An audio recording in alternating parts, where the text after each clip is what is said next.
Okay, this one is weird. This one is gonna be weird? Yes, this is weird. It's weird in a way that the other ones are not weird. Hi everyone, welcome to What's on Your Feed. My guest today is Megas, my old friend. He's a DJ, he's a programmer, and he writes about pop culture. How are you, Megas? Thank you for having me. It's a great pleasure to be on your channel. It's a great pleasure to talk about something that really excites me. I'm a YouTube fanatic. I watch it during shower, during cooking, during my dead time. So I'm really happy to be sharing my channels and my preferences with you guys. You're the perfect guest. So let's go through your feed. Show us what's good. I have so many things. It was really hard to narrow it down to so few channels. So one thing that we have in common is that we both love comedy and laughing about stuff. My sense of humor is becoming with time more twisted. So I have here some suggestions of weird, really weird humor. Thank you. So I wanted to start to talk about two really big dinosaurs, two great influences on YouTube and in my personal life. One channel that I think people should really know about is this guy, Cicierega. I don't know if you know it. I don't know. This guy is kind of the best. He's a musician also, but he's been on YouTube for so long. And he's always been kind of the backstage of memes and internet culture. And now he's really famous for his mouth music albums. He does these kind of weird mashups and they are superb. Stuff like this.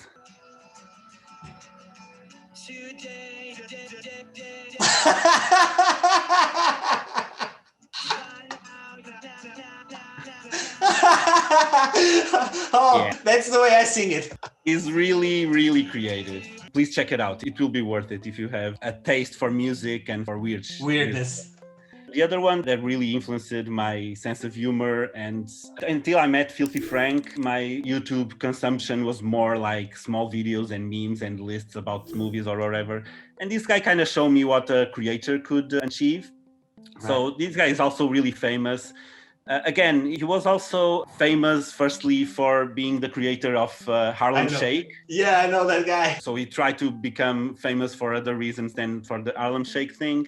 And this video he had to stop because he was having like mental problems. He does this character called TVFilthyFrank, which is like the concentration of everything toxic and disgusting about internet culture. And then he does other characters, Pink Guy. He does like these music videos. It's shock value. There's a lot of satire and critique. I mean, it's kind of politically incorrect, but I think he's really smart the way he does it. And I mean, he's a genius. It's a dead channel. He doesn't do any videos anymore, but he has so many videos that you should explore. So another weird comedy thing that I have to show you, and I think you'll love it. It's called Surreal Edutainment. So he's clearly a talented 3D artist, but he does this really weird, badly done on purpose. For example, this is and I mean, it is so good. It's really disturbing, but they always carry some meaning. He didn't get the ring.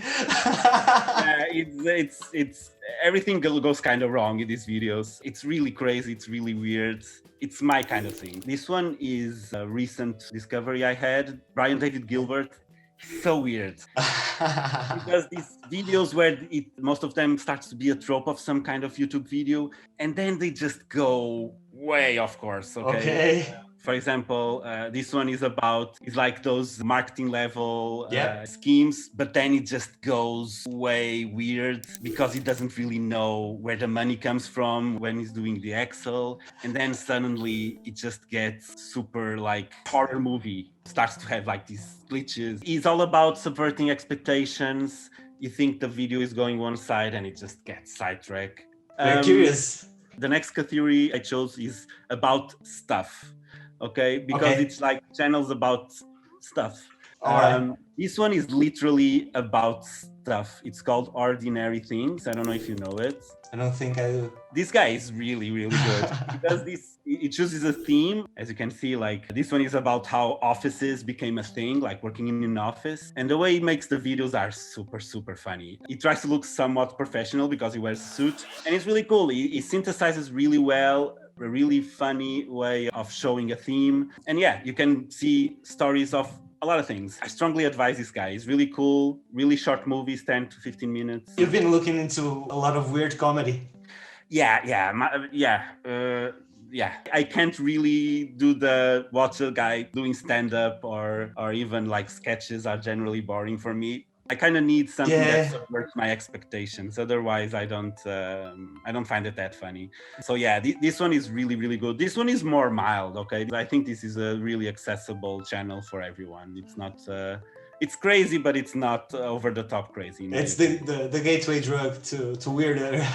Maybe can be a gateway drug for sure. The other one, I know that Mariana spoke about like channels about going through rabbit holes and like weird stories. So this one is a really small channel for now, but it's really about that. He picks in weird themes and he does like these short documentaries. He has a big one about a French guy, Thierry Tilly. This story is crazy. It's about a guy who basically invented a reality for a really rich French family where he could just take the money of them and they became prisoners in their own mansion. And it's really crazy. It's all about brainwashing and manipulating. Strongly advised for weird stories. Some of them are more historical, but it's really, really good channel. Nice, very nice. Yeah, it's really weird. No, everything has been really weird.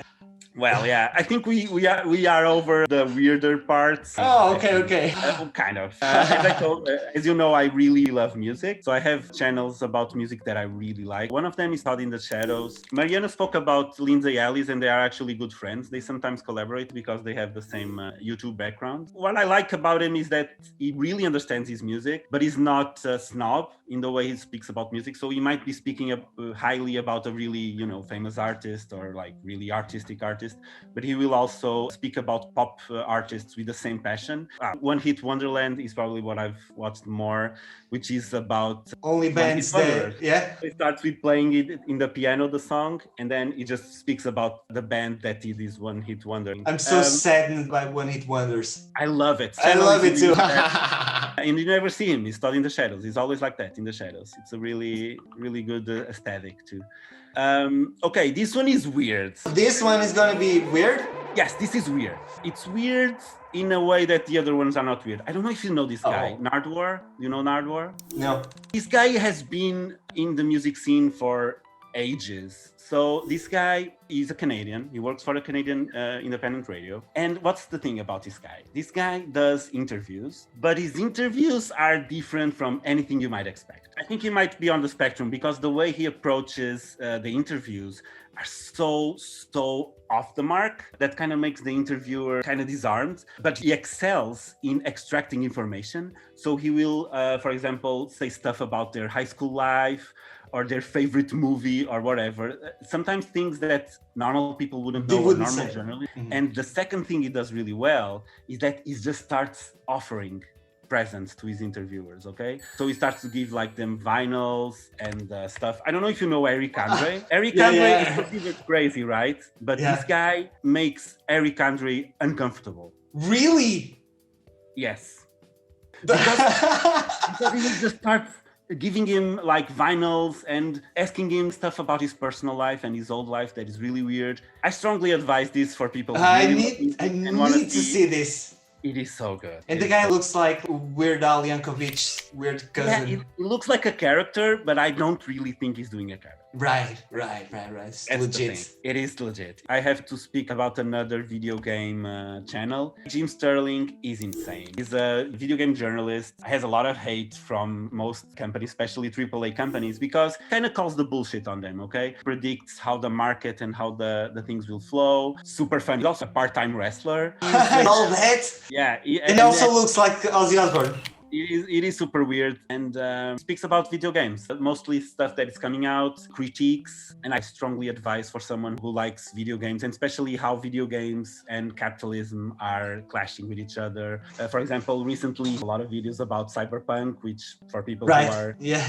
It was a complete disaster regarding not only the product, but especially the crunching and, all those problems with the developers. Really good. I strongly advise this channel. Right. Even if you don't really love video games, it's so funny. It seems interesting. Yeah. Cool. Super interesting. The next category I want to speak about slightly, and this is a category that has a lot of good creators. People generally call this the Bratubers, which is kind of like these leftists who also speak about philosophy. So she does a lot of videos about like gender, about being a trans, but she also speaks about politics a lot. She has amazing videos about the alt-right on the United States. And because she has a way to communicate with people who think they are edgy or who think that they are funny because they are, racist or transphobic or whatever. And she has a way of speaking and appealing to conservatives and really? Yeah. She gets to them? Yeah. There's like... What's the approach? Yeah, the approach is like she doesn't like straight demonizes them. She kind of teaches them. She's really eloquent in her videos. She puts a lot of effort, and because she's edgy herself, and because she is politically incorrect, I guess, she has a way of calling the bullshit out. I'm just impressed that they would listen to her. Yeah. There's an article around that says that she works kind of as a pipeline to get people from being radicalized. I need to learn something with her. She's really theatrical. She's really over the top. We don't have this production value. No. This is like over the top production value. She has two videos that I want to highlight. She has one about humor that is the best dissertation I ever seen about dark humor, which is called The Darkness, which is like about people who make humor about things that they don't really experience, either being like comedy about trends, but you're like a straight dude. And the other one is about cringe. She has a video about cringe and how cringe works, why we laugh about things that are cringy, why sometimes we are happy to see like, evil happy about someone being cringe. Or why sometimes we have empathy with people being cringe and we're like, no, don't be like that, It is amazing. I love this video. I've watched it like more than once and it's really long. It's 1 hour and 20 minutes. I'm very curious, particularly about these two videos. It will change your mind. It's a really good. Cool. And speaking about important subjects, I want to show you my favorite political channels. So this guy is kind of a sensation, getting really big. It's called Vaush or Vaush or whatever. Because he was banned from Twitch, he does these live streams all on YouTube. He was banned from Twitch? Yeah, he's banned from Twitch. He's always banned for a lot of stuff because what he does, and I think he does well, and some people like to call this like the dirtbag leftists. But what he does is he presents himself as this like male, kind of male, what you expect to be male. Manly male man. Exactly. But he's actually a pansexual because he's queer and he's a leftist, he's a socialist, he's a strong leftist oriented guy.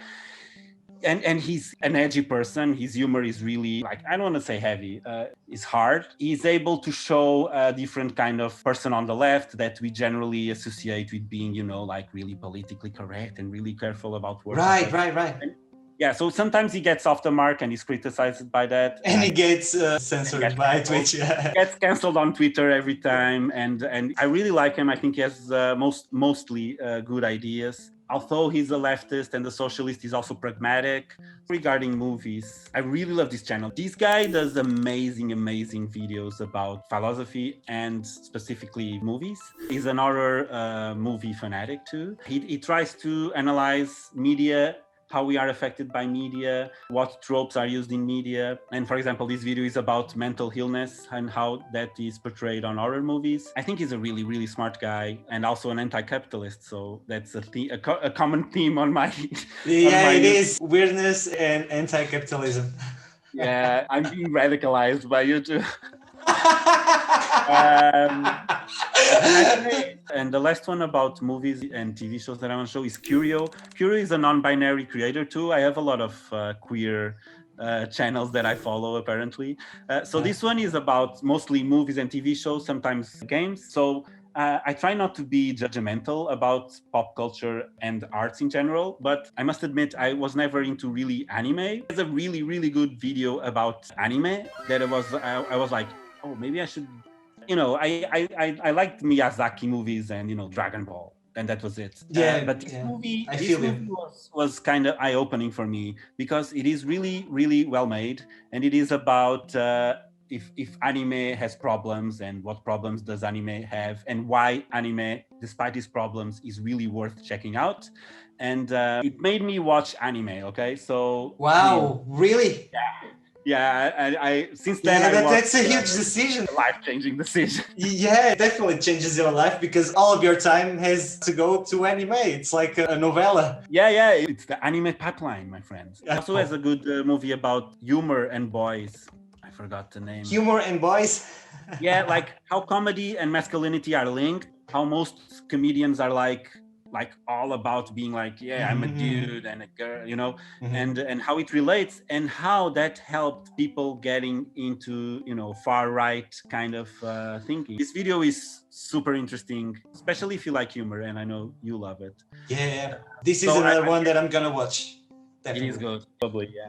Can we wrap up with the top 5? Yeah. So for comedy, Neil Cicierega is a god. You have to check his stuff out. Not only the music, but also his comedy skits. They are really good. Music, I would say that Nardwuar, the Human Serviette, amazing. It's so different, so strange. About nerd things, I would say that Jim Sterling is really interesting, and the way he speaks about video games, I don't see anyone speaking about video games like that at all. For BreadTubers, ContraPoints, Queen Mother, I mean, the goddess, a must-see for everyone who wants to be more informed about, you know, gender and how socialism, how even like cringe or humor works in our heads. And politics, I would say Vaush. Vaush is a really strong influence for me. You won't like everything he has to say, and even myself sometimes don't like all the approaches he has. But he has a really pragmatic way of being a leftist. And it's very nice to disagree. I like disagreeing. Yeah. And that's it. Magus, thank you very much. This was very cool. This was refreshing. I hope it was good. It was definitely very cool. Thank you so much. I could speak about YouTube forever. I could stay here. I see. Yeah. No, you'll come back. You'll definitely come back. Okay, cool. See you next time. Tchau. Yeah, take care, man. Bye. Imagino que tivesses milhões de coisas para mostrar. Tinha muita coisa, meu. Tentei ser mais fixe. Olha, eu tenho que ir que agora tenho reunião de trabalho. Pois é, exato. Muito obrigado, está bem? Obrigadíssimo. Foi muito fixe. Muito contente de seres logo segundo a fazer isto. Também. Tá? Vai.